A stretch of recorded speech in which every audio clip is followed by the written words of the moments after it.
পঞ্চায়েত প্রধানকে লক্ষ্য করে গুলি চালালো দুষ্কৃতীরা। একটি বিয়েবাড়ির অনুষ্ঠান থেকে বৃহস্পতিবার রাত 10টা নাগাদ বাইকে করে বাড়ি ফিরছিলেন বালিজগাছা ব্লকের সাপাইপাড়া বসুকাঠি গ্রাম পঞ্চায়েতের প্রধান দেবব্রত মণ্ডল ওরফে বাবু।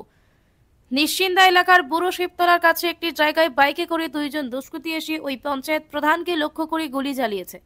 তারপর অন্ধকারে গা ঢাকা দেয়। গুরুতর আহত হয়ে রক্তাক্ত অবস্থায় দুজনে সেখানেই লুটিয়ে পড়েন।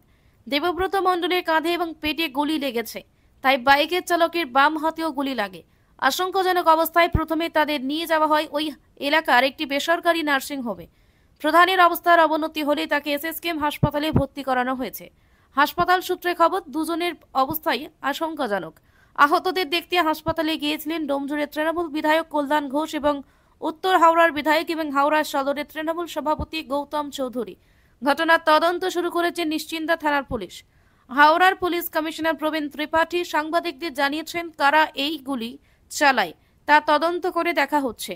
কল্যাণ অধিকারী ও ব্যুরো রিপোর্ট দেখতে থাকুন আমতা 24x7।